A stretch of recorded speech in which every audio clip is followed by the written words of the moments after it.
चरण परेको मानियो पनि उयो गरेर हजुर यो गुफा हेर्ने यो अहिले नेपालकै ठुलो गुफा हुने हुनुहुन्छ हजुर हजुर यहाँ साधु सन्त आउने तपस्या गर्ने अहिले फेरि गएर आएर किन हुन्छ भने मान्छे धेरै काट्छ अहिले बुटोलो टोली आएको पारि बसौँ भएर आएको थियो अहिले यो माथि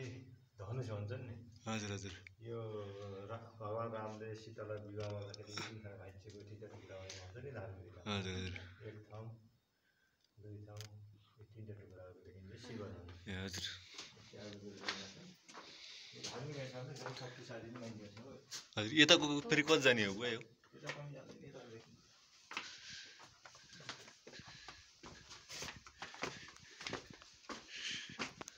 अन्तिम उब्जनी बाटो छैन ए हजुर हजुर र हामीले भित्र बनाएको नि सिँढी हजुर हजुर पहिला यस्तै भिरालो थियो चिप्पिन्थ्यो हजुर भित्र गुफामा बनाएको नि सिँढी बनाएको अलिकति यो रहेछ लाइट लगाउनु धेरै प्रयास गरेर लाइट बोलेन भित्र किन बोल्नु गयो यो दरी कप्तिनी मानिन्छ यो त बिजुलीको पनि बोलेन होइन त्यही भएर अब हामीले गुफामा लाइट बाल्दैनौँ यो अनुसन्धान गर्न बाँकी त्यहाँबाट हेर्दाखेरि भित्र फराकिलो देखिन्छ त्यसभित्र पनि अरू गुफा हुन सक्छ त्यो खोजी गरौँ ए हजुर हजुर त्यहाँनिर जाँदा है हजुर त्यहाँ जाँदा भित्र फराकिलो देखिन्छ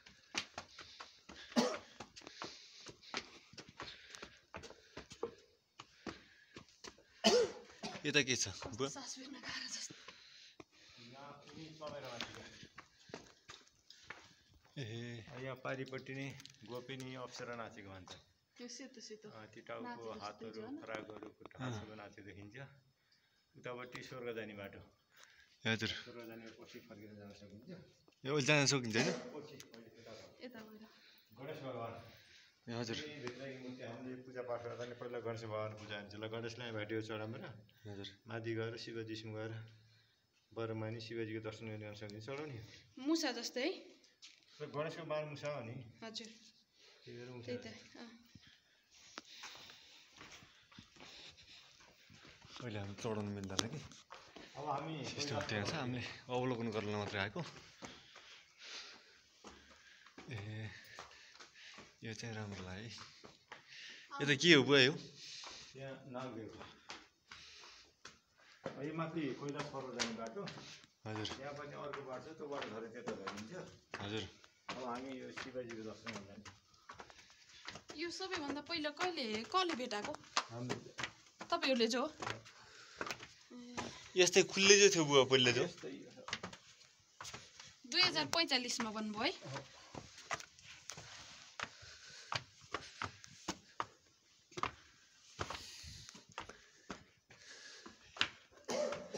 ए बिजुलीहरू त सबै लिनु आएको रहेछ होइन ए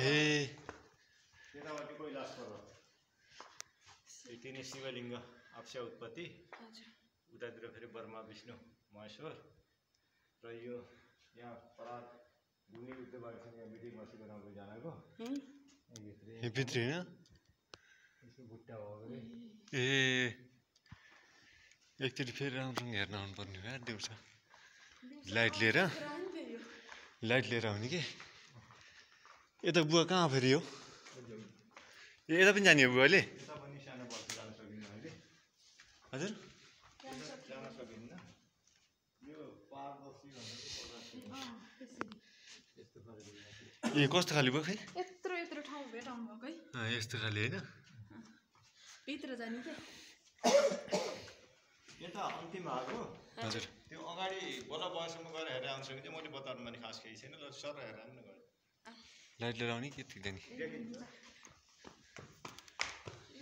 माथि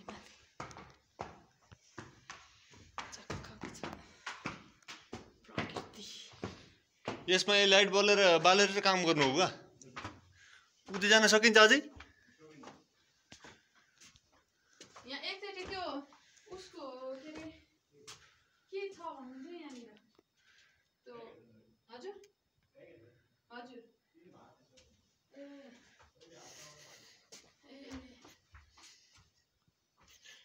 हामी पहिला टुवेलमा इक्जाम दिन आएको थियौँ कि रुमको जस्तो रहेछ होइन त्यो माटोहरू रहेछ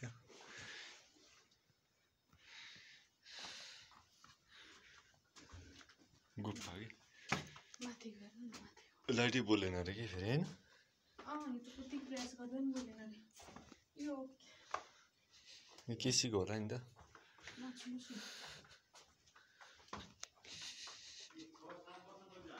हजुर टुवेलमा पढ्दा 5-6 वर्ष भयो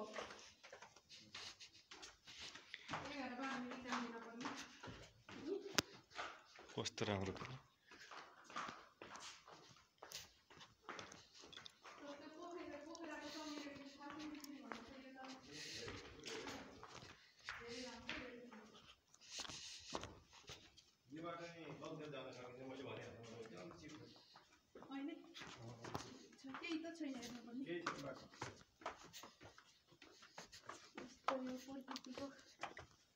हामी फर्किँदैछौँ दुर्कोटको विचित्र गुफाबाट चमेरो रहेछ यार यहीँबाट बाहिर जाने आउने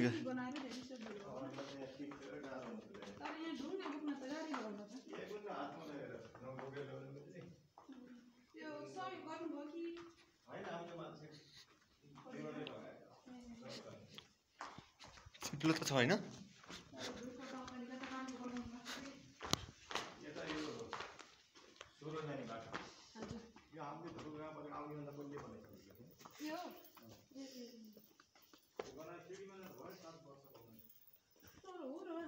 यो सबै चमेराको गुहो बुवा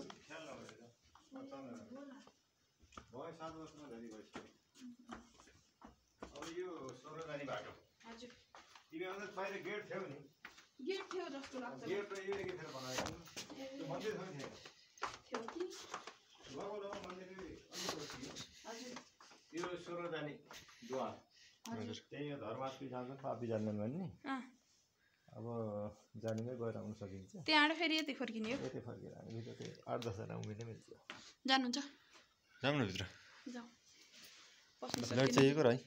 मुवाले देखिन्छ ल सक्छ मुवाले देखिन्छ भित्र झोला बरु त्यहीँ राख्नुपर्छ यहीँ राख्ने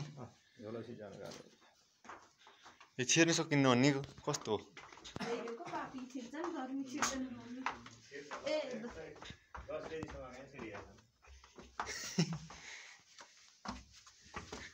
ल है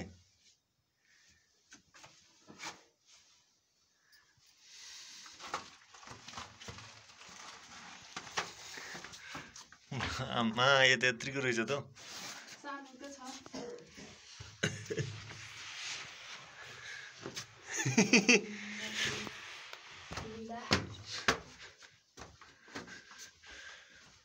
वाउ हामी कहाँ छौँ आज हामी गुफामा छौँ हिँड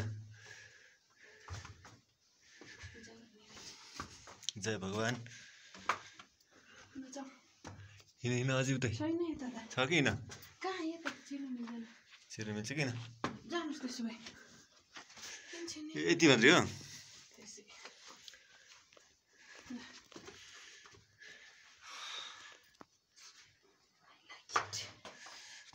के थन जस्तो हेर त पुरै गाईको थन जस्तो रहेछ नि अर्को न अनुसन्धान गरेर जाउँ के लाग्थ्यो र के अनुसन्धान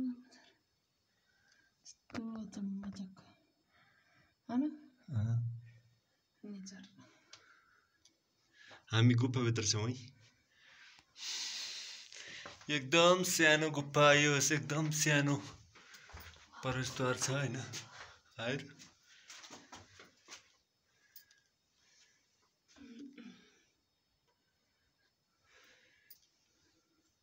चमकदारहरू चमक चमक हिरा जस्तो चम्किएको छ नुन जस्तो सरसरले बगेको छ यहाँनिर 20 रुपियाँको चरिएको देखिएको चाहिँ 5 रुपियाँ 20 रुपियाँ हो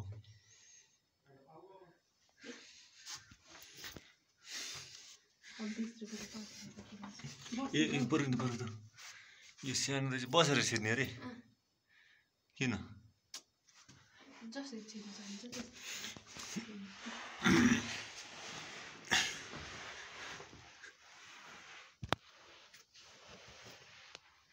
पर्खै नछिर है अहिले तिमी अड्क्यौली त्यस्तो पाप गरे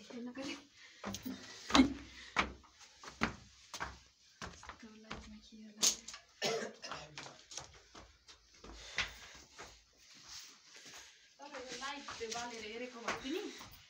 यसको अलि सुन्दरता घट्थ्यो होला किन हो न त्यही भएर अहिले लाइट नबाल्ने भन्छ कि धेरैले यो छ्याङ्ग भयो त्यो गुफाको यो अस्थै भएन नि हजुर खास गुफामा अँध्रामा चाहिँ हेर्दिनँ नि माथि देखाउनु त बुवा एकचोटि हातमा लाइट चाहिन्छ हजुर यो हातमा ठिक छ बरु तर एकैछिन है बुवा लाइट धेरै बाल्नु हुने यसलाई गाह्रो हुन्छ तर यो अँध्रामा बस्ने जात हो हो यो त धेरै उजुलोले नबस्नै सक्छ फेरि त्यस्तो पहिलादेखि बसेको यसलाई किन घाउनु होइन यो पनि धेरै सो बगराको लोभ हुँदै गएको छ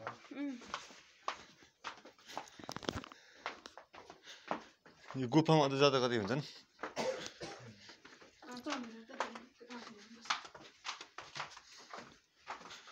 यो हजुरले चाहिँ उ गर्नु भएन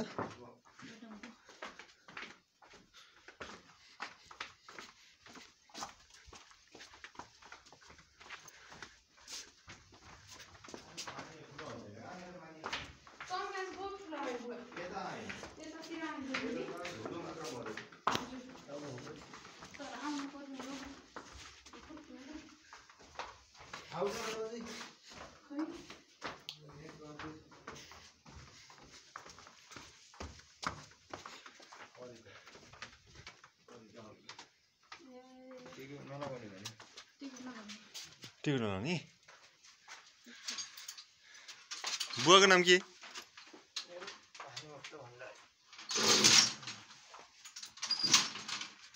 हजुर गरेँ होइन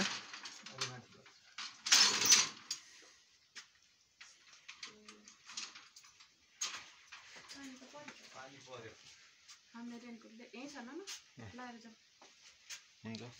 लाएर अब निस्किनुपर्छ हामी त त्यसरी यता हेर एउटा शब्द देऊ त